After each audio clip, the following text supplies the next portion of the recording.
কোন জিনিস না হলে জীবনই চলে না, নাম কি? অক্সিজেন। মনে করেন আপনি খাচ্ছেন, এই যেমন না খেয়ে আছে, মরে গেছি। আচ্ছা একজন ডাক্তার বলেন তো দেখি, একজন ব্যক্তি কতদিন একেবারে কিছু না খেয়ে বাঁচে? কতদিন বলেন?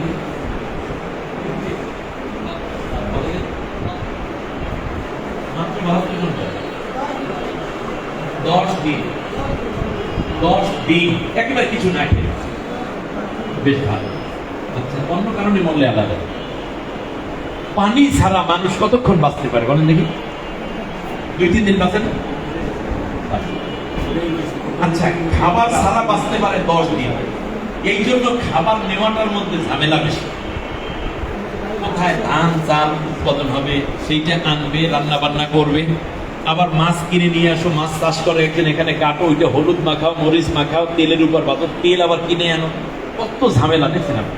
যেহেতু এখানে একটু প্রয়োজন কম, এই জন্য একটু ঝামেলাটা বেশি, সহজ কম। খাবারের যে পানি, শরীরের মধ্যে 80% পানি দরকার।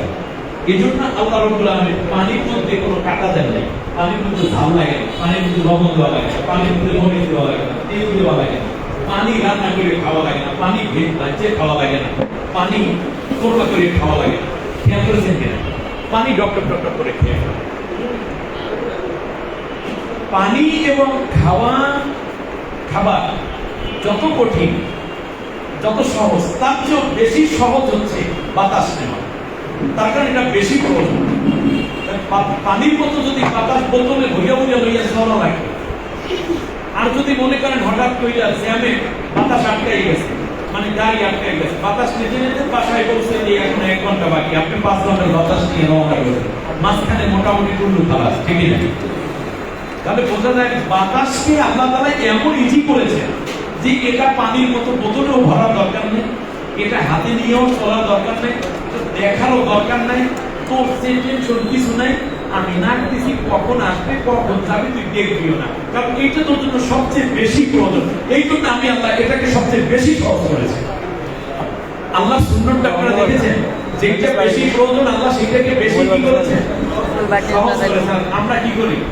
আপনারা না, কোন হাসপাতাল আছে, যখন দেখে যে কান্না করতেছে, আমার বাচ্চারা মরে যায়, আমার বাবা তো মরে যায়, তখনই ডাক্তার মোটামুটি ছুরি দেয়, হাত দেয়, ঠিক আছে কিনা? মহিলা যাই গেলে তোর বাপ তো বাঁচবে না, ডাক্তার যা লাগে 2 লাখের নিচে তো কিচ্ছু হইবে না।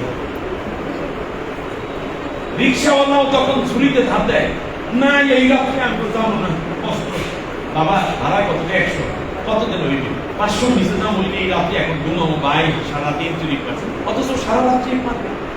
অ্যাম্বুলেন্স চলাবো তখন যেই জিনিসটা সবচেয়ে বেশি এসেনশিয়াল, বেশি ইজি করার কথা ছিল, তখনই সে কষায় ভূমিকা অবতীর্ণ টাকা এইরকম ডাকাতি করার জন্য যেন ইসলামিয়া জেনারেল হাসপাতাল কাজ না করে, বরং সবচেয়ে বেশি প্রয়োজন তাকে আগে বেশি ফ্রি করার চেষ্টা করবো।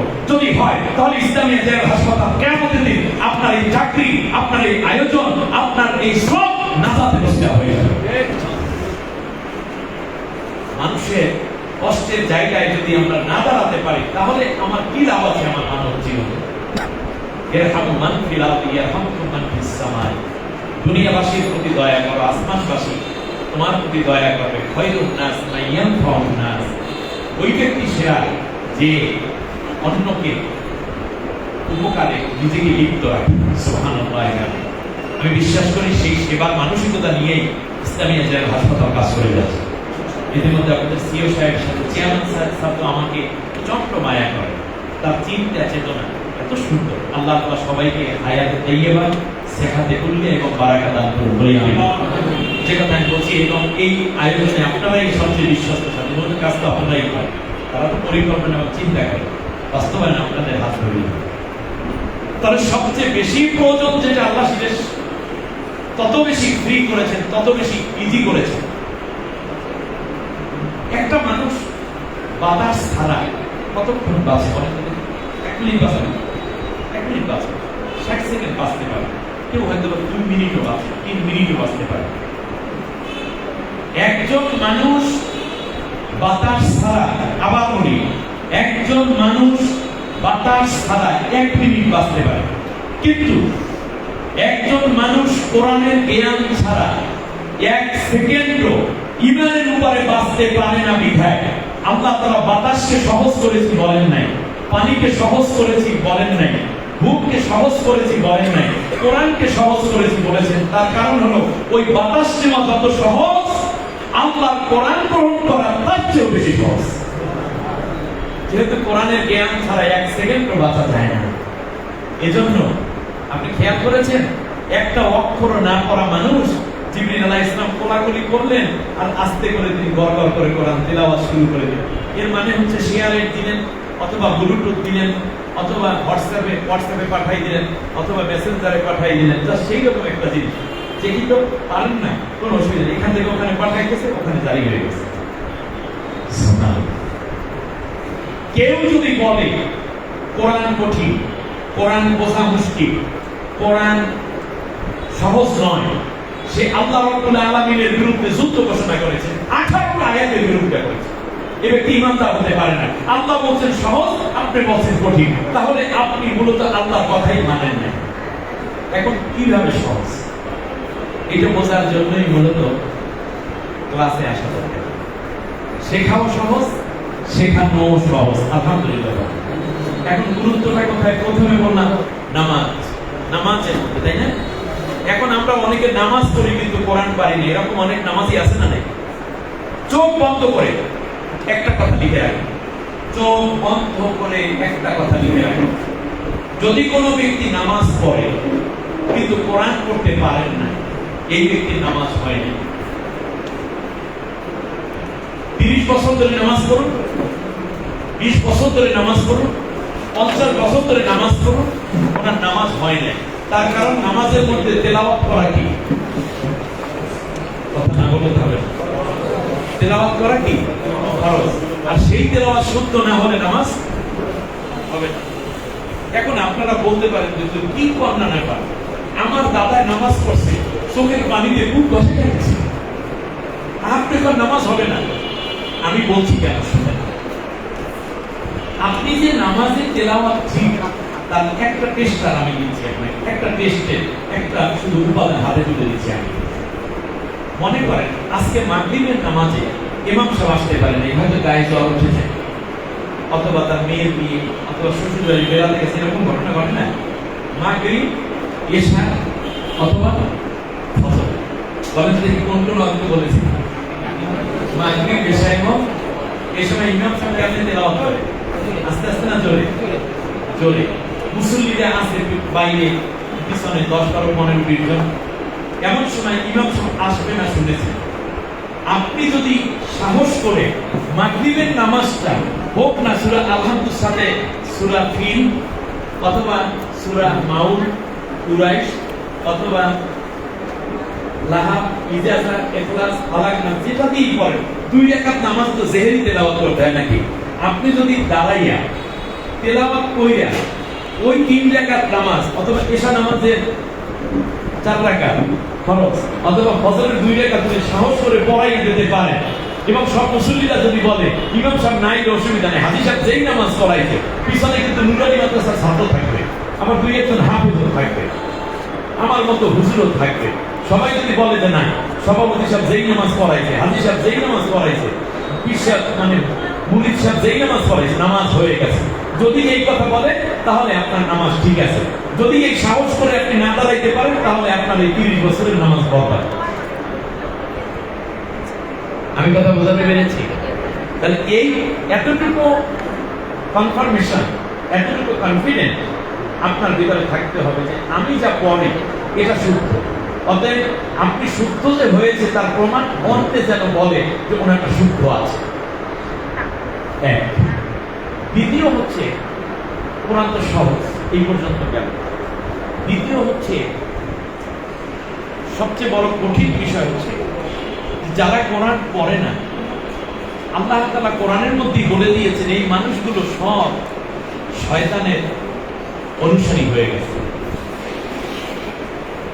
কথাগুলো খুব কষ্টের, কিন্তু উদার মন নিয়ে শুনতে হবে, কারণ কথাটা আমার না, কথা কার? আল্লাহ। সূরা যুখরুফ আয়াত নম্বর 36, আল্লাহ তাআলা বলছেন ওমাই ইয়াশু আন যিকরির রাহমানি নুকাইয়িদ লাহু শাইতানান ফাহুয়া লাহু করিন ওয়া ইন্নাহুম লা ইয়াসুদ্দুনাহুম আনিস সাবিলি ওয়া ইয়াহসাবুনা আন্নাহুম মুহতাদুন। আল্লাহ তাআলা বলছেন দুনিয়ায় যারা আমার কোরআন থেকে মুখ ফিরিয়ে নিল তাদের জন্য আমি শয়তানকে বন্ধু বানিয়ে দিই। নুকাইয়িদ লাহু শাইতানান, নুকাইয়িদের ফাইল হলো আল্লাহ নিজে, আমি আল্লাহ নিজে তার জন্য একটা শয়তানকে বন্ধু বানাই দিই। ফাহুয়া লাহু করিন, এই শয়তান তার গাইড হয়ে যায়, তার চালাইকে শয়তান চালাচ্ছে শয়তানে, শয়তান হয়ে গেছে বন্ধু। কোন অপরাধে? কোরআনের সাথে তার সম্পর্ক না থাকার কারণে। ফায়াদিল্লুনাহুম আনিস সাবিল, ইন্টারেস্টিং একটা বিষয়। আল্লাহ বলছেন শয়তান যখন তার গাইড হয়ে যায় তখন শয়তান তাকে হেদায়েত দেয় না গোমরাহ করে, সঠিক পথ দেখায় না পথভ্রষ্ট করে। দেখছেন আপনারা যা বলেন আল্লাহ সেটাই বলেছেন, ফায়াদিল্লুনাহুম আনিস সাবিল, সে আমার পথ থেকে শয়তান তাকে পথভ্রষ্ট করে দেয়। আর সে মনে মনে ভাবে ওয়াইয়াহসাবুনা মোবাইলের স্ট্যান্ডার্ড পিছনে কিন্তু লাড়িটা দিচ্ছে না, কোরআনের সাথে না থাকার কারণে সে হয়ে গেছে শয়তানের সাথী, শয়তানের গাইড, শয়তানের গাইড দিচ্ছে, সে হয়ে গেছে পথভ্রষ্ট। মনে মনে ভাবে আমি হেদায়েতের উপরেই আছি। অতএব যেই বিশ্বাস, যেই মুরব্বী, যেই বান্দা, যেই ব্যক্তি, সে নামাজি হোক, রোজাদার হোক কিংবা হজকারী হোক, যেই প্রকারের ব্যক্তি হোক না কেন, সে যদি কোরআনের সাথে সম্পর্ক না রাখে আর সে যদি মনে করে আমি হেদায়েতের উপরে আছি, এই চিন্তা তার মাথার ভিতরে ঢুকে গেছে কে? আমার বক্তব্য আল্লাহ। শুধু এটাই না, এই ব্যক্তি যখন মারা যাবে খুব ভালো করে বুঝুন, জাহান্নামের ফেরেশতা তার কাছে আসবে, এসে বলবে আখরিজু আনফুসাকুম, তুই তো নিজের জানটা বের করে। তখন তার জান সে বের করতে পারবে না। আপনারা কি এত বছর ডাক্তারি করে রুহু কোন জায়গায় থাকে বুঝে পেয়েছেন? অপারেশন করা হয় হার্টে, বাইপাস কিংবা লিভ পড়ায়, ওই ডাক্তার আপনি বলতে পারেন রুহু কোথায় থাকে? রুহুটা জানেন কে? আল্লাহ জানেন। ওই ফেরেশতাকে পাঠাইয়া ওই রুহ কবজ করার জন্য পাঠানো হয়, কিন্তু রুহু যেতে দেরি হয়ে যায়। রুহু বের করতে কি দেরি হয়, কারণ রুহ বের হতে চায় না, কারণ জানে কোরআনের সাথে সম্পর্ক না থাকার কারণে রুহ যাচ্ছে জাহান্নামে। সাথে সাথে ফেরেশতারা আমার দিকে তাকান, খুব মনোযোগ দিন। ফায়াদরিবুনা উজুহাহুম ওয়া আদবারহুম, চেহারার মধ্যে এবং কোমরের মধ্যে তখন ফেরেশতারা আঘাত করতে থাকে। নাউজুবিল্লাহ, আল্লাহ আমাদেরকে মাফ করুন। মাআযাল্লাহ, আল্লাহু আকবার। জাহান্নামের ফেরেশতারা তার চেহারা কোন কোন পয়েন্টে মারে সেটাও আল্লাহ বলে দিয়েছেন। আপনাদের কি বিশ্বাস হয়? নেই সাইডের জন্য কথা কইছে, আর বাকি একটু বিশ্বাস হয়। জোরে বলেন বিশ্বাস হয়? আমি ইন্টারন্যাশনাল সেমিনারে তো শ্রোতারা কথা বলে না, আমি কথা বলাইছি। কথাই যদি না বলে তাহলে আমি কি শুধু বলি উল্লে হবো নাকি? আপনাদের কথা বলতে হবে, কোরআনের ব্যাপারে আপনাদের ধারণাটাকে বর্তমান করা হতে হবে। 99% বিশ্বাস। কথাগুলো কার? চেহারার মধ্যে মারে, কোমরের মধ্যে মারে, এরপর জানটা বের করে, অনেক সময় নেবে। আর যারা কোরআনের সাথে তাদের শিওরের পাশে এসে ফেরেশতারা বলে সালামুন আলাইকুম তিবতুম ফাদখুলুহা খালিদিন। সুবহানাল্লাহ। তাও আবার আল্লাহ বলে দিয়েছেন যে ফেরেশতারা বলতে থাকে ও আল্লাহ কোরআনের সাথে আল্লাহ তোমাকে সালাম দিয়েছে। আপনি জীবনে ডাক্তারি করলেন কত কষ্ট করে, নার্স হলেন 10টা মাস একটানা নার্সিং ট্রেনিং। নার্সিং ট্রেনিং কয় মাস? 4 বছর। একটা প্যারামেডিক্যাল লাইব্রেরি ট্রেনিং আছে, এটা মনে হয় 10 মাস না কয় মাস। 4 বছর পরে আপনি ইনজেকশন কিভাবে পুশ করে শিখলেন, ডাক্তারকে কিভাবে হেল্প করতে হয় এইটা শিখলেন, স্যালাইন কিভাবে পুশ করতে হয়, কোনটা করতে ইনজেকশন পুশ করে, কিভাবে রক্ত নিতে হয় এইটা শিখলেন 4 বছর বসে। জেহেল আবু লাহাব উম্মে জামিলা এই ঘটনায় কবরে গেলেন নাকি? আমরা কেউ যাই না, আমি একলাই যাব নাকি? সবাই যাব, আজ না হয়। কবরে রাখার পরে কেউ সাথে যায় না। দুনিয়ায় যারা কোরআনকে ভালোবাসে, কোরআনের সাথে যারা থাকে, কোরআন তেলাওয়াত, আপনাদেরকে একটা খোঁজ খবর দেই, আপনার তেলাওয়াতে অনেক ভুল আছে, কিন্তু আপনি যদি শিক্ষা করতে থাকেন এই অবস্থায় আপনার কোনো ভুল হবে না। তার কারণ যারা শিখতে থাকে তাদের কোনো ভুল নেই, কিন্তু আপনি পারেনও না, শিখেনও না, আপনার ভুল হচ্ছে। বুঝতে পেরেছেন আপনারা? এখন এদিকে খেয়াল করেন যে কবরে রাখার পরে আমরা জানি যে মুনকার নাকির ফেরেশতা আসে, রাসূল সাল্লাল্লাহু আলাইহি ওয়াসাল্লাম মুবারকের সাথে উম্মতের একটা রিলেশন বিল্ড আপ হয়, তারপরে মার রব্বুকা মা দীনুকা মা নাবিয়ুকা এই কোশ্চেন করে। আমরা এটা জানি না? জানি। কিন্তু আপনি কি জানেন মুসলিম শরীরের যে দীর্ঘ হাদিস কি চমৎকার! যখন এই ব্যক্তি কবরে রাখা হয় তখন কোরআনের সাথে যে উঠতে বসতে চলতে ফিরতে কোরআন নিয়ে চিন্তা করতো, কোরআন নিয়ে ভাবতো, কোরআন তিলাওয়াত করতো, কোরআনের জন্য মেহনত করতো, কোরআনের জন্য অর্থ ব্যয় করতো, শ্রম দিত, বুদ্ধি দিত, পরামর্শ দিত, গবেষণা করতো, কোরআন কেন্দ্রিক তার সব ভাবনা। এই ব্যক্তি যখন মারা যায় তার শিওরের পাশে কোরআন আপনা আপনি তেলাওয়াত হতো। আমার বন্ধুদের কাছে জানতে চাই, দুনিয়ায় যদি আপনার শিওরের পাশে, দুনিয়ায় শিওরের পাশে যদি কোরআনটাকে একবার না পায়, এই ঘুমানোর আগেও দুইটা আয়াত কইলে করেছে, আবার ভোররাত দুইটা কোরআন পড়বেন বলে রেখে দিয়েছেন তাকে, তাও শিওরের পাশাপাশি কাছাকাছি। দুনিয়ায় শিওরের পাশে কোরআন নাই, আছে মোবাইল, আছে গান, আছে এই প্রসাধনী। আপনি শিওরের পাশে কবরে কেমনে কোরআন পড়েন? অতএব আপনার গাড়িতে, আপনার রুমে, আপনার টেবিলে কোরআন থাকবে। কোরআন আমার সব, আপনার জন্য কোরআন যথেষ্ট হয়ে যাবে। কোরআন মৃত না, কোরআন জীবন্ত, বরং মৃত আত্মাকে জীবন্ত করার জন্য আল্লাহ কোরআন নাযিল করেছেন। আল্লাহ তাআলা বলেছেন যে আমি আল্লাহ রাব্বুল আলামিন এই কোরআন ইউহিল মাউতা, মৃতকে জীবন্ত করে দেয় এই কোরআন। সুবহানাল্লাহ। লিয়ুনজিরা মান কানা হাইয়া ওয়া ইয়াহকাল কাউলু আলা, যারা জীবন পেতে চায়, যাদের মৃত আত্মাকে জীবন্ত করতে চায়, তাদের জন্য আমি আল্লাহ কোরআন নাযিল করেছি। আপনারা শুধু বাইরে চিকিৎসা করেন, কিন্তু আত্মার একটা চিকিৎসা আছে যেটা দেখা যায়, ওইটা ভালো না হলে যত চিকিৎসা করেন হয় ঠিকঠাক হইয়া যায়, আবার কোপাকুপি করে। এরকম কোপাকুপি করা মানুষ চিকিৎসা করে দেন না আপনারা? সিলাই টিলাই করে ভালোটা লোক হয়ে যান। ও যাইয়া এইবার বলতেছে 5টা, ওই খাইছে 3টা, ওই এই 5 আর 3 8 টাকায় 18টা দিয়ে একসাথে সব কাঁচা কাপড় আদায় করে আবার দেখবেন আবার আসবে। আপনার আত্মাটা যদি ঠিক করে দেওয়া যায় কেউ, তাহলে মনে রাখবেন উভয় দিক থেকে আমরা লাভবান হতে পারবো। আশা করি বাংলাদেশে এই অগ্রযাত্রা ইসলামী জেনারেল হাসপাতাল থেকে কার্যক্রম শুরু হবে। এই আস্তে করে ইনশাআল্লাহ, টিপটমি করেন না প্লিজ, কথা বলতে আমারও কষ্ট হচ্ছে। এবার আপনি দেখেন কোরআন পড়বে, আমার বন্ধু ঘুমায়, ফেরেশতারা যখন আসবে মা রব্বুকা মা দীনুকা মা নাবিয়ুকা প্রশ্নের জন্য, কোরআন তার শিওরের পাশে বসে যাবে। কোরআন বলবে আমার বন্ধুর ঘুম ভাঙ্গাইও না, কারণ বহু রাত আমার দোস্ত আমাকে তেলাওয়াত করতে যাইয়া ঘুমাইতে পারে না। কোরআন সুপারিশ করবে মানাতুহু মিনান নাওমে, আমি তাকে ঘুম থেকে বিরত রেখেছিলাম, অতএব আল্লাহ তুমি কবুল করো আমার সুপারিশ, তাকে তুমি গুনাহগারের খাতায় নাম রাখুন, আমার সাথে দিয়ে দাও, আমি জান্নাতে দিয়ে যাব। তাহলে কোরআন আপনার পরবর্তীতে সুপারিশকারী হচ্ছে, সাথী পাচ্ছে। এবার একটু খেয়াল করেন, কোরআন বলবে আমার দোস্ত ঘুমায়, ডিস্টার্ব করো না। তাহলে তোমার দোস্তের প্রশ্নের জবাব দেবে কি বলে? আমি দেব। বলে বলো মার রব্বুকা। কোরআন বলবে আলহামদুলিল্লাহি রাব্বিল আলামিন, রব্বুস সামাওয়াতি ওয়াল আরদ, সুবহানা রাব্বিকা রাব্বিল ইজ্জাতি আম্মা ইয়াসিফুন। এইরকম 133টা আয়াত আছে রব নিয়ে। কোরআনে 133টা আয়াত সব তিলাওয়াত করে বুঝাইবে আমার দোস্ত রব হিসেবে আল্লাহ কি মানে। আমার কথা আপনারা বুঝতেছেন? দ্বিতীয় কোশ্চেন কি বলেন তো দেখি? মা দীনুকা, তোমার ধর্ম কি, তোমার দ্বীন কি, তোমার জীবন ব্যবস্থা কি?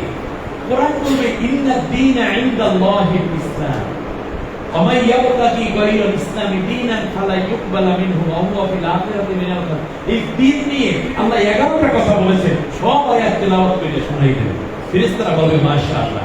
ওয়া মান নাবিয়ুকা, বলবে ইয়া আইয়ুহান নবী ওয়া মা মুহাম্মাদুন ইল্লা রাসূল, কদ খালাত মিন ক্বাবলিহির রাসূল, এই আয়াতগুলো যখন তেলাওয়াত করবে কোরআন, তখন বলবে ও তাহলে কি কোরআন দিয়ে তো কোরআনের জবাব দেওয়া হয়ে যাচ্ছে। এরপরে ফেরেশতারা বলবে আলবিসু বিল জান্নাহ, অন্য ফেরেশতা কবরে আসবে, আমার দোকানে নবীজি কথা অবিশ্বাস করলে যে ঈমান থাকবে না, তখন বলবে যে এর জান্নাতের পোশাক পরাই দাও। ওয়া আফরিশু বিল জান্নাহ, এর শরীরের নিচে জান্নাতের বিছানা বিছায়া দাও। সুবহানাল্লাহ। এবং ফেরেশতারা বলবে তুম কানাউবিল উরুস, বাসর সজ্জায় যেমন নবদম্পতি গল্প করতে করতে রাতের শেষ প্রহরে ঘুমিয়ে যায় মহানন্দে, সেইভাবে একটু আনন্দের ঘুম দাও যতদিন পর্যন্ত ইসরাফিলের সিংহার ফুঁক না দেওয়া হয়। এবার শোনেন, ফেরেশতারা একথা বলে চলে যাবে, কোরআন বলবে দোস্ত ঘুমানোর দরকার আছে, ডাইরেক্ট জান্নাতে চলে যায়, আসো। আমার কথা আবার শোনেন, কোরআন বলবে দোস্ত ঘুমানোর দরকার নাই, তোমার ঘুম হবে জান্নাতে, চল। বলছে এখনো মিজান হলো না, ফুলসিরাত হলো না, হাসর দেখলাম না, নসর দেখলাম না, মিজানে মাপামাপি হলো না। বলছে তুমি আমার সাথে আসো। ইয়াহদি মাইয়াশাউ ইলা সিরাতিন মুস্তাকিম, এই কোরআন তাকে সোজা রাস্তাটা দেখাই দিল। কোন দিকে? সুবহানাল্লাহ। কোন পীর দেখাবে, মুরিদ দেখাবে, মুরব্বী দেখাবে, ইমাম সাহেব দেখাবে, জান্নাতের ডাইরেক্ট রাস্তাটা দেখাচ্ছে কে এখন? আল্লাহ। ওই যে কোরআন পড়ে দোস্ত একটু নজর দাও, ওই যে দেখা যায় ওইটা জান্নাত, ওই আমার ডেস্টিনেশন, চলো আমার সাথে, সোজা রাস্তা। এখন নবীজি বলছেন মান জাআলাহু আমামাহু ওয়াদাহু ইলা জান্নাত, এই রাস্তা দিয়ে যাইতে বলবে দোস্ত আমি একা একা যাব না, আমার সাথে যাও। এখন সাথে কে আছে? আপনার সাথে কে আছে? কোরআন। কোরআন, কোরআন সামনে সামনে যাবে। আল্লাহ নবী বলেন জান্নাতে না পৌঁছানো পর্যন্ত কোরআন তাকে একা ছেড়ে চলে যাবে। সুবহানাল্লাহ। ওমান জাআলাহু খালফা জহরি সাকাতাহু ইলা নার, আর কোরআনকে যারা পিছনে ফলাইয়া নিজের জিন্দেগিকে ব্যয় করবে, কোরআন তাকে পেছন দিক থেকে ধাক্কা দিয়ে জাহান্নামে না ফেলা পর্যন্ত তার পিছু ছাড়বে না। নাউযুবিল্লাহি মিন যালিক। আমরা কি কোরআনকে সুপারিশকারী হিসাবে পেতে চাই? এখন নবীজি বলেছেন মা মিন শাফি আফসালু মুনজিলাতান ইনদাল্লাহি ইয়াউমাল কিয়ামাতি মিনাল কোরআন লা নবী ওয়ালা মালাক ওয়ালা গায়র। কোরআনের মতো এত জোরালো সুপারিশকারী পৃথিবীতে বান্দার জন্য কিয়ামতের দিন বান্দার জন্য আর কেউ হবে না, এমন কি কোনো নবীও না। নবী আমাদের কি করবেন? সুপারিশ করবেন, তাই না? সেই নবী বলতেছেন কোরআনের মতো এত জোরালো সুপারিশ কেউ করতে পারবে না। ওয়ালা মালাক, কোনো ফেরেশতাও না, ওয়ালা গায়র, কেউ না। এবার শুনুন, ব্যক্তি বলবে যে আল্লাহ তাআলা আমি তো কবরে এসেছি, এখন আমি জান্নাতে যাব, কিয়ামতের ময়দান যখন হাজির হবে, আল্লাহ রাব্বুল আলামিন বলেন শোনো ওমান আ'রাদা আন যিকরি ফাইন্না লাহু মাঈশাতান দানকা ওয়া নাহশুরুহু ইয়াওমাল কিয়ামাতি আ'মা। আমার কোরআনের সাথে তাদের সম্পর্ক নাই, তাদের পারিবারিক এবং প্রত্যাহিক জীবন আমি শান্তি দেব না, আবার কিয়ামতের দিন তাদেরকে অন্ধ করে হাজির করব। ওয়াদাকা আল্লাহ না, আমি আপনাদের কথা বের করতে না পারি, দেখো ওয়াদাকা আল্লাহ, জোরে বলেন না আল্লাহ। আল্লাহ, কোন কনফিউশন আছে? আল্লাহ তাআলা বলেন তোমার দুনিয়ায় তোমার ঘরবাড়িতে আমি শান্তি রাখবো না, এবং পরকালে আমি অন্ধ বানাইয়া হাজির করব। আমি অন্ধ বানাইয়া হাজির করবো, হাসর করাবো। তখন বলবে লিমা হাসাদানি আ'মা, আমি অন্ধ হইলাম কেন আল্লাহ? অকদ কুনতু বাসীরা, দুনিয়ায় আমি চোখের ডাক্তার ছিলাম, দুনিয়ায় আমার চোখ ছিল। মানুষেরা বলবে আমার চোখ ছিল, কেউ বলবে আমি চোখের ডাক্তার ছিলাম, কেউ বলবে আমি চোখের ঔষধ আবিষ্কারক ছিলাম, এটাও বলবে আমি চশমাওয়ালা ছিলাম, কত মানুষের চোখের আলো দিলাম আমি নিজেই অন্ধ, আল্লাহ ব্যাপার কি? তখন আল্লাহ বলবেন কাযালিকা আতাতকা আয়াতুনা ফানাসিতাহা, যখন কোরআনের দিকে তোমাকে ডাকা হতো তুমি অন্ধের মতো অন্যদিকে চলে যাই, কোরআনের আহ্বানে সাড়া দিতে, এই জন্য তোমাকে আজকে বাস্তব অন্ধ বানাইয়া দিলাম। তখন বলবে আল্লাহ তাআলা আমার তো তাহাজ্জুদ ছিল, এই ওই যে শয়তান বুঝাইছে যে কোরআন জানো না তাতে কি তুমি হেদায়েতের উপরে আছো, এই কথাটাই এখন সে রিপিট করবে আবার। আল্লাহ হুজুরের কথায় আমি দাঁড়িয়ে রাখছি, বলছিল যে দাঁড়িয়ে থাকলে পরে কোনোদিন জাহান্নামে পাঠানো হবে না। আল্লাহ গো, আরেকটা কথা আছে, সেটা হলো ওই যে আপনাদের এই কথা বলাতে পারছি না, আপনাদের ভেতরে আসে আমার জন্য যদি একটু মায়া হয়, ঠিক আছে না? কাছাকাছি মুসলমান মানুষ তো কাছে গেলে আপনাদের একটা ফ্লেভার, ইমানি ফ্লেভার আমি পেয়ে। এবার শুনে বলবে যে আল্লাহ, আমি দুনিয়ায় আমার অনেক ইবাদত ছিল, আমি ছিলাম তাহাজ্জুদ রোজা, আমি সিজদা দিছি, আমি ফজরে তেলাওয়াত, আমি জিকির করতাম 300 বার, নফিল ইসলাতের জিকির, ইসতিগফারের জিকির, সয়বতিবার জিকির, সিস্তিয়ার জিকির, কাবুলিয়া, মুহাম্মাদিয়া, মুজাদ্দাদিয়া, নকশবন্দিয়া, সব তরিকার জিকিরে আমি ছিলাম ফার্স্ট। এরপরে আমি ছিলাম চিন্তার সাথে, আমি চিন্তার সাথে এই জন্য বলছি আমার দায়িত্ব, আমি আগে কাজ না করলে পরে করে না, আমি 2 পীরের মুড়ি, আমার এক পীর আমাকে খেলাফত দিয়ে গেছে, আমি কিন্তু একটা বর্ধিনশীল পীর হয়ে যাবো কয়েকদিন, আমার চিন্তা রেখে। এবার শুনেন, এরপরে বলতে আল্লাহ তাআলা, আমি তো হজ করেছি, আমি যাকাত দিয়েছি, আমি এতিমখানা চালাইছি, হুজুররা বলছে একটা এতিমের যে লালন করবে সে বিনা হিসেবে জান্নাতে চলে যাবে, নবীটা সহি হবে। আপনারা এই কারণে যাইতে পারতেছেন, বুঝতেছি একটু বলা লাগলো, বুঝি নাই যাইতে চাই আপনার কারণে। এরপরে বলবে যে আল্লাহ, আমার তো ইবাদতের কোনো কমতি ছিল না, সেই ইবাদত গুলো কোথায়? এইবার আল্লাহ কি বলবেন শোনেন। আল্লাহ তাআলা, ও তুমি সেই আশায় আছো। আপনারা বলেন, যখন আপনি কিছু ছবি সিলেক্ট করতে চান, সিলেক্টের জায়গায় যখন আসেন, সবগুলো মার্ক করার পরে তারপরে আসে delight, delete, head, all delete, এইরকম অপশন আছে, আসে কি আসে? আপনি যদি অল ডিলেটে টিক দিয়ে বসেন, আগে সিলেক্ট করা, একটাও থাকবে মেমোরিতে, সব কুল্লু খালাস। অতএব কোরআনের সাথে যার সম্পর্ক নাই, তার গোটা আমল অল ডিলাইটের উপরে। এখন যদি আপনি কোরআনটা বুঝে নিতে পারেন তাহলে অল সেফ, আর যদি এই অবস্থায় মরে যান অল ডিলাইট, অল ডিলেট শেষ। আমি বাড়াইয়ে বলি না। তখন তারা বলবে, রব্বুল আলামিন, আমার তো এই ইবাদত ছিল, এখন আল্লাহ বলবেন আনতাহাবাতা আমালুকুম আমালুহুম হাল ইউজাউনা ইল্লা মা কানু ইয়ামালুন, আমি আল্লাহ নিজে তোর আমল বাদ করে দিয়েছি, যা, তোরে কেউ কি সওয়াব দিতে পারবে? এখন বলবে আল্লাহ, আমাদের হুজুরেরা শিখাইছে, মুরব্বি শিখাইছে যে একবার যদি সুবহানাল্লাহ বলে তামলাউল মিজান, নেকের পাল্লা ভারী হয়ে যায়, এরকম বলছে না? এরপরে আলহামদুলিল্লাহ বললে আসমান জমিনের মাঝখানে যত ফাঁকা জায়গা সব কি ভরে যায়। হ্যাঁ, এই হাদিস সত্য এবং আসা নিঃসন্দেহে সত্য, কিন্তু একটা ঘটনা আছে, সেটা কি জানেন?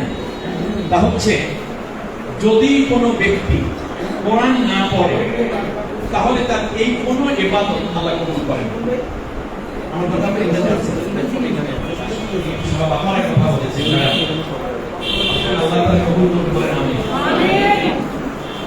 এবারে আসি, যদি কোরআন এর কোন সার্টিফিকেট আপনার না থাকে তাহলে অন্য সবামুখী।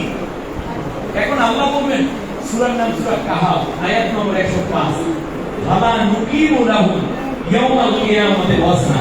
আমার কথা, এটা কার কথা? আল্লাহর কথা। না, ভালো করে বলেন, আল্লাহ, আল্লাহর কথা। আবার বলছি, গুরুত্ব দিয়ে, আল্লাহর কথা, যে আমার কোরআনের সাথে তার সম্পর্ক নাই, তার কোন নেক আমল কিংবা বদ আমল আমি আল্লাহ তাআলা মিজানে উঠাইয়া মাপ করি না।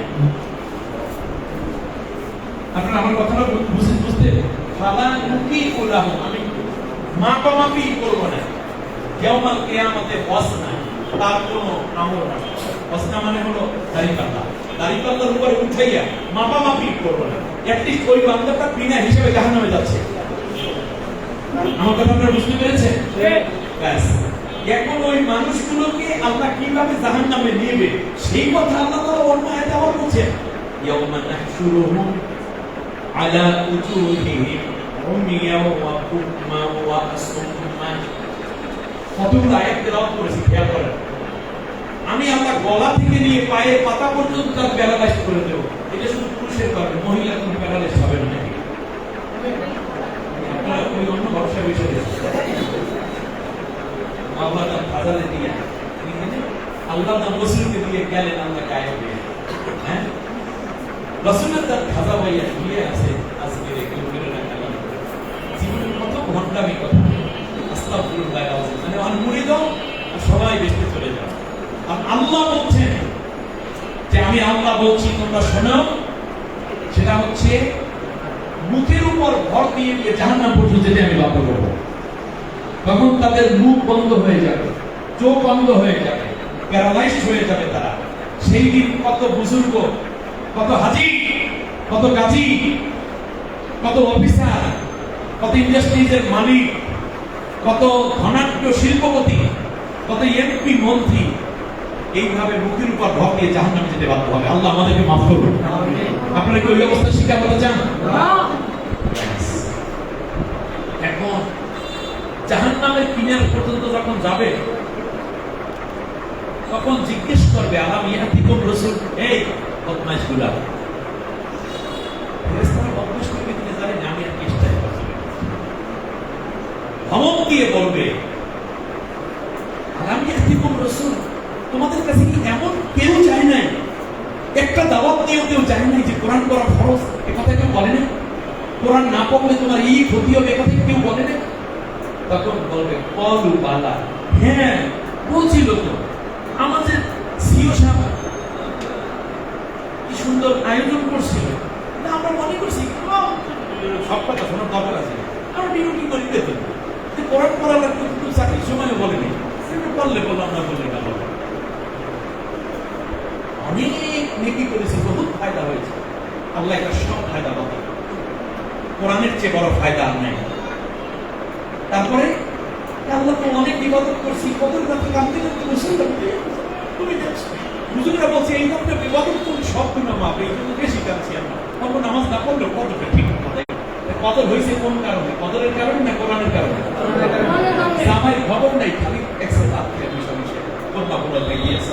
এরকম বিয়ে মানে গেছে জামাই আসে না, কিন্তু খাওয়া দাওয়া শেষ, বিয়ে আসলে বিয়ে দিতে খবর না। এইরকম একটা অবস্থান বরযাত্রী। এবার খেয়াল করেন, সাথে সাথে আল্লাহ তাআলা ফেরেশতাদেরকে বলবেন কোন বালা, হ্যাঁ কে ছিল, কিন্তু ঘটনা তো আমরা এটাকে আল্লাহর কথা ঠিক হয়েছে, কিন্তু আমরা ঠিক হইনি। আল্লাহ রাব্বুল আলামিন বলবেন এইবার শোন, জাহান্নামের ফেরেশতারা তাকে জাহান্নামের মধ্যে ফেলে দেবে। ফেলে দেওয়ার আগে একটা টেস্ট করবে, সেটা কি জাহান্নামের আগুনে তার চেহারাটাকে প্রথমে একটু ভাজি করবে। কি করবে? ইয়াওমা তুকাল্লাবু ওজুহুহুম ফিন্নার, জাহান্নামের ফেরেশতারা যখন আগুনে সেক লাগায়, সেক বলছেন পলিশে দিয়ে দেবে, সেক লাগায় মানে পুরো আগুনে দেবে না, আগুনের উপরে বেশি কথা কবি না, চেহারা বুকে বলবে। এই কথা বললে গ্রামের মায়েরা কোন অনেক সময় দেখবেন চেহারা মোমবাতি একটু আগেই ধরে সেটা দেয়, আসলে কি করে পুরোটা লাগায় না, আগুন দেয়। ওরে বাবা, তারপর মনে হয় বাচ্চাই তো আছে। এই যে একটা সাথে দুই দিচ্ছি। এবার প্রশ্ন চাই, এবার শোনা সাথে সাথে চিন্তা করে বলবে লাউ নুরাদ্দু, শোনেন আফসোস করে বলবে লাউ নুরাদ্দু ওয়ালা নুকাজ্জিবা বিআয়াতি রাব্বিনা। আল্লাহ কিচ্ছু চাই না, দুনিয়ায় আর একটা বার শুধু পাঠো, বিয়ে করবো না, বিয়ে করবো না, হাসপাতালেও যাবো না, কোনো চাকরি কিছু করবো না, কিছু দরকার নেই, শুধু কোরআন পড়বো, কোরআন বুঝবো, কোরআন অনুযায়ী চলবো, আর কোনো কামই করবো না, কোনো ফল করবো না, কিচ্ছু করবো না, খালি কোরআন আর কোরআন। চিন্তা কথা দেয় নেই আল্লাহ, সব কোরআনের জন্য দেবো, অন্য কিছুর জন্য দেবো না। খেয়াল করেন এই কথা। অর্থাৎ দুনিয়ায় যা করতো সেই সব কাজের কথাগুলো আল্লাহর সামনে বিনয় করবে, আল্লাহ এটা করবো না, এটা করবেন, আগে সর্বপ্রথম আমি কোরআনের কাজটা করে নেব, কারণ কোরআন আমার অন্য কাজ সবই ছিল, কোরআন ছিল ছিল না, এই কারণে জানলাম, এই কারণে চাই কোরআনের কাজই করবো। কোনো সুযোগ আছে? আল্লাহ তাআলা বলেন ইন্নাল্লাযী ফারাদা আলাইকাল কোরআন, আমি তোমার উপর কোরআনকে ফরজ করেছি। সুবহানাল্লাহ। শুধু তাই না, আল্লাহ তাআলা স্টেট বলেছেন আল্লাযীনা কাফারু ওয়া কাযযাবু বিআয়াতিনা উলাইকা আসহাবুল নার ফিহা খালিদুন। সূরা নাম সূরা বাকারা আয়াত নম্বর 39। আল্লাহ তাআলা বলেন আমার কোরআনের কথাগুলোকে যারা অমান্য করে চলবে, মিথ্যা প্রতিপন্ন করবে, তারা অনন্তকাল জাহান্নামে থাকবে। কথা আল্লাহ, আমি ওটা কোরআনের অনুবাদ করা মানুষ, আল্লাহ আমাকে দিয়ে করাইছে। ফার্স্ট টু লাস্ট আউযুবিল্লাহ বিসমিল্লাহ হইতে সূরা নাস পর্যন্ত, এর মধ্যে পুরোটার অনুবাদ করা অলরেডি বাজারে অনেকে নিয়েছে, নিচ্ছে, আপনারা হয়তো পেতে পারেন। আমি কোরআনের কোন আয়াত যদি পেতাম যে এই আয়াতের বিপরীতে ওই আমল করলে এই ব্যক্তিকে আল্লাহ এই শাস্তি দিবেন না, তাহলে আমি আয়াত বর্ণনা করতাম না। আপনারা বুঝতে পেরেছেন? এর অল্টারনেটিভ মানে বিপরীত কোন আয়াত নেই যেখানে ক্ষমা আছে।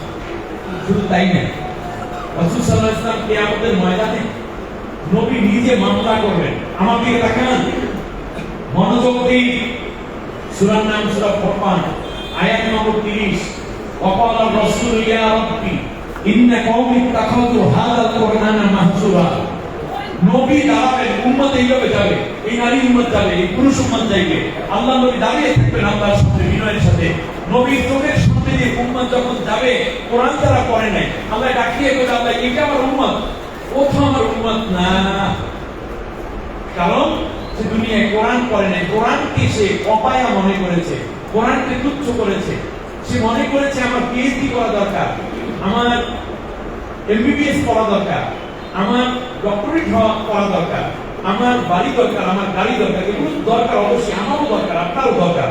কিন্তু কোরআনকে আমরা দরকার মনে করি নাই, আমরা হয়তো ওই এর পাশাপাশি কোরআনটাকে আমরা পড়ে নিই। কোরআনকে যেহেতু আল্লাহ দুর্বল করেছে, অপ্রয়োজনীয় মনে করেছে, এই কারণে উম্মতের বিরুদ্ধে মামলা দায়ের করা। আপনারা কি নবীর মামলা বাসায় করতে চান? সার্চিতে নাম অনেকের আছে, নামটা কাটাই করতে চান? এই নাম কাটানোর জন্য একটা কোরআনের অপরচুনিটি দিয়েছে আমাদের সিএম মহোদয়। কথাটা বুঝছেন?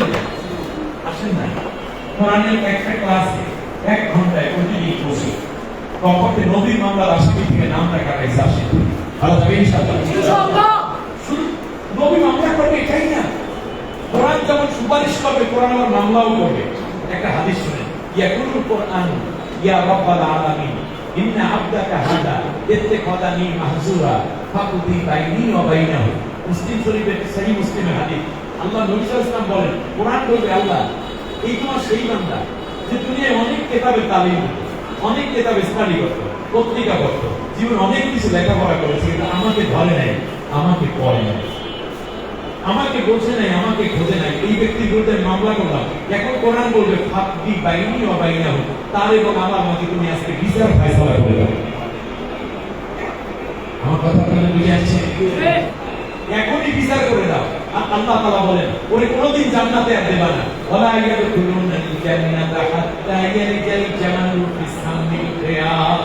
আল্লাহ তাআলা বলেন একটা সুইয়ের ছিদ্র দিয়া উট প্রবেশ করা যেমন অসম্ভব, আমার কোরআন যারা পড়ে নাই, কোরআন যারা আমল করে নাই, তারা জান্নাতে যাওয়া যেমন অসম্ভব।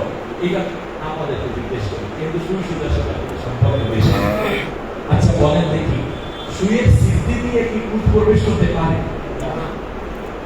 বয়স একটু বেশি হয়ে গেলে একটা চিকন সুতাইও প্রবেশ করাতে অসম্ভব। নাতিরে দেখা এই সুমিটা একটুখানি ঝুঁকে গেছে, এই সুইয়ের সুতাটা একটা এটা তো বলেন চিকন একটা সুতা যে সুইয়ের ছিদ্র দিয়ে ঢুকে না। আল্লাহ বলছে উট প্রবেশ করা যেমন অসম্ভব, ওই ব্যক্তি জান্নাতে যাওয়া যেমন অসম্ভব। একদিকে বলছে নয় জাহান্নামে, ওরে 10 শয়তানে, ও হিদায়াত পাবে না। এরপর বলছেন যে ফেরেশতারা মায়ের দিবে, ওর আমল বাদ হয়ে যাবে, কোরআন তার বিরুদ্ধে মামলা করবে, নবী তার বিরুদ্ধে মামলা করবে, মৃত্যুর সময় এই অবস্থা হবে, সংসারে শান্তি থাকবে না, অন্ধ করে ওঠানো হবে। এরপর বলবে আল্লাহ দুনিয়া একবার পাঠিয়ে দাও। এরপরে বলা হলো যে তোমার জীবনের সব আমল বাতিল হয়ে গেল। এত কিছু বলার পরে আল্লাহ তাআলা লেটেস্ট বললেন সুইয়ের ছিদ্র দিয়ে উট প্রবেশ করা যেমন অসম্ভব, কোরআনহীন মানুষ জান্নাতে যাওয়া তেমন অসম্ভব। এরপর যদি আপনার কোনো পীর বলে আমার মুরিদ হও আমি বেস্টে নিয়ে যাব, কোন ব্যক্তি যদি বলে আমার কাছে আসো অন্য আমল দিয়ে জান্নাত চলে যাবো, ওই ব্যক্তি যে মিথ্যুক আর আপনার মতো ধোকায় পাওয়া মানুষ পৃথিবীর দ্বিতীয়টা কাম নেই। কোরআনের 192টা আয়াত, কেউ যদি কোরআনহীন ব্যক্তি যদি মনে করে আমি জান্নাতে যাব, কোরআনের 192টা আয়াত ওই ব্যক্তি অস্বীকার করে, ধান্দার উপরে আছে শয়তান থেকে বুঝিয়ে দিয়েছে। অপরদিকে নবী বলেছেন যদি তুমি কোরআন শিখতে থাকো, কোরআন শিখতে গেলাম অথবা শিখাইতে গেলাম, মুআল্লিম অথবা ছাত্র হইয়া শিখাই অথবা শিখতে আসে ছাত্র, কোরআন শিক্ষা ক্লাস যখন শেষ হয়ে যায় প্রত্যেকের আমল নামায় হাজ্জাতান উমরাতান তাম্মাতান তাম্মাতান তাম্মা, তিনটা নবী বলেছেন যে প্রত্যেকের আমল নামায় শিক্ষক, মুআল্লিম এবং ছাত্র ছাত্রী প্রত্যেকের আমল নামায় একটা পূর্ণ হজ, একটা পূর্ণ উমরার সওয়াব আল্লাহ সবাইকে দান করবে। যদি 30টা ক্লাস হয় তাহলে 30টা উমরা, 30টা হজের সওয়াব। আচ্ছা, অনেকের আছে সিও সব যদি আপনাদেরকে ঘোষণা দিত যে আজকে এই প্রোগ্রামে যারা হাজির হবে প্রত্যেকে উমরার টিকিট দেওয়া হবে, আগামী 2 দিন পরে উমরার টিকিট এবং হজ ব্যবস্থাপনা, উমরার সমস্ত ব্যবস্থাপনা ইসলামিয়া জেনারেল হাসপাতাল কর্তৃপক্ষ বহন করে। আপনারা কি এইভাবে চুপচাপ আমি যদি বলতো যে আমি যা বলি তাকে জোরে জোরে আওয়াজে, তার আওয়াজ 1 নম্বরে আমার কানে আসবে, তাহলে প্রথমে টিকিট দেবেন, এরপরে যাতে আসবে সাউন্ড সিস্টেম করা থাকবে, তাহলে বলেন আওয়াজটা কত বড় হয়েছে? সারে করতে কান্না গেলে করুন, ঠিক না? লাগে মুখে লাগে মাইক লাগে, বাড়িতে বসে প্র্যাকটিস করে দিচ্ছি। এরপর যদি বলতো তো প্রত্যেকে সাদা জামা গায়ে দিয়ে আসা লাগবে, প্রত্যেকে একটু সেন্ট ব্যবহার করে আসা লাগবে, যত শব্দ দিত স্যার ভালো করে করে দিত, একটা ক্যাটাগরি ওই জন্য ইসলাম সব ঠিক আছে, ঠিক আছে স্যার ঠিক আছে, ঠিক আছে সব ঠিক এই থাকে, শুধুমাত্র একটা উমরার টিকিট স্যার বললো বিশ্বাস করি যায় এত বিচার যদি বলতে হজরের নামাজের আগে কিন্তু সূর্য ওঠার আগে আবার এখানে কিন্তু উপস্থিত হয় থাকতেন না, থাকতেন স্যারের কথায় সব করলেন, নবীর কথায় কিছু করলেন না। আরে আমাদের নবী বলেছেন তুমি যদি কোরআন শিখতে বের হও, তুমি যদি যাও কোরআনের ক্লাসে, ক্লাস শেষে যখন বাড়িতে ফিরবে আল্লাহ তোমাকে নগদ একটা পূর্ণ হজ এবং একটা পূর্ণ উমরার সওয়াব তোমার আমলনামায় দান করে দিবেন। নবীর কথা বিশ্বাস করেন? মোটামুটি না হয় এই বাচ্চাদের না, আমি তো মুখ দিয়ে কথা বলি, মাথা দিয়ে তো না, কেউ মাথা চলে, মাথা দিয়ে চিন্তা করুন, মুখ দিয়ে বলবেন, সবাইকে বলার তৌফিক দিন। আমিন। এই আমি তো জেনে নিলাম, এর মানে সবাই বলতে চান মাশাআল্লাহ। এখন এই রকম একটি উদ্যোগকে আপনারা কি বিনয় করবেন নাকি সাদরে গ্রহণ করবেন? আমি আপনাদের সিও সাহেবের সাথে মানে কাছে আমি ছেড়ে দিচ্ছি কিভাবে আমি মনে করি ইসলামিয়া জেনারেল হাসপাতাল থেকে এমন ভাবে যে প্রত্যেকের টেবিলের সামনে, প্রত্যেক অফিসারের, প্রত্যেক নার্সের সামনে যে ছোট্ট টেবিলগুলো থাকে এখানে কোরআন পাওয়া যাবে। যখনই তিনি সুযোগ পাবেন তখন কোরআন পড়েন, প্রত্যেক ডাক্তার কোরআন পড়লে হবে। এইটাকে হাসপাতালের লাভে না নিজের লাভে? এই লাভটুকু যেন আমরা অর্জন করার জন্য এখন থেকে ডিসিশন নিতে পারি। আগামীতে যদি হাসপাতাল কর্তৃপক্ষ কোরআন শেখানোর কাজে কোনো কর্মসূচি ঘোষণা করে, অনেক ব্যস্ততাকে পেছনে ফেলে সময়কে সেভ করে আপনারা সবাই কি কোরআন শিক্ষার ক্লাসে উপস্থিত হতে রাজি থাকবেন? ইনশাআল্লাহ। কে থাকবেন একটু হাত উঁচু করে আমাকে দেখেন। মাশাআল্লাহ, আল্লাহ তুমি সাক্ষী থাকো। আল্লাহ সবাইকে কবুল করুন বলেন আমিন। যারা অনুপস্থিত তাদের কাছে এই কথা পৌঁছে দিবেন। সর্বপ্রথম ইসলামিয়া জেনারেল হাসপাতাল একটি পূর্ণাঙ্গ হাসপাতাল হবে শুধু না, বরং সবাই আল্লাহ কোরআন পড়তে পারে, দারোয়ানও ইমামতি করতে পারবে, সিও সাহেব ইমামতি করতে পারবে, চেয়ারম্যান সাহেব ইমামতি করতে পারবে, যে কোনো ডাক্তার ওয়াক্ত হয়ে গেছে ওটির মধ্যে আল্লাহ যেন এরকম সবাই করতে পারে নামাজ এবং সবাই যেন সুন্দর। এর সাথে আনুষঙ্গিক অনেক মোরালিটি ডেভেলপের অনেকগুলো কথা চলে আসছে, শিক্ষার শেষ নেই। আপনি দেখবেন যা আপনি জীবনে শুনেনি নেন সেরকম কথাগুলো ওস্তাদ শিখিয়ে দিচ্ছেন। আশা করি আপনি, আপনার সন্তান, আপনার যারা এসছে তাদের স্বামী, আবার যারা এসেছেন তাদের স্ত্রী আসবে, স্ত্রী সহ আমরা একটা চূড়ান্ত সুন্দর একটা টাইম চালু করে ওইটাই হবে গোটা বাংলাদেশের সমস্ত হাসপাতালের পাইনিয়ার এবং মডেল, যে কিভাবে একটি হাসপাতাল তার গোটা এমপ্লয়কে আল্লাহর কোরআনের শিক্ষায় আলোকিত করতে পারে। আর আপনারা পাবেন কিয়ামত পর্যন্ত ইনশাআল্লাহ। সবাই কবুল করুন। এই আয়োজনকে আল্লাহ আমাদের জান্নাতে ওসিলা করে দিন এবং সিও সাহেব সহ যারা এটা প্রতিষ্ঠাতে পরিচালনা আছেন, আল্লাহ সবাইকে যোগ্যতা এবং তাদের কর্মকুশলতা আল্লাহ বৃদ্ধি করে দিন। কোরআনের বরকত দিয়ে আল্লাহ এই আয়োজনকে আরো বেশি বরকতময় করুন। আমার কথায় কষ্ট পেয়েছে, ওস্তাদ জোর করে কথা বলা কষ্ট হয়েছে। আমি কত কথা বললাম, আপনাকে না বলতে কেমন হয়, এই জন্য সবাইকে কোরআনের সাথে মিলাইয়ে দিলাম। টোটাল ফেরেশতা রেকর্ড করে নিয়েছে, আপনাদের কথাও সাথে রেকর্ড হয়ে গেছে, ঠিক না? আল্লাহকে আমাদের এই কথাগুলোকে নাজাতের ওসিলা বানিয়ে দিন।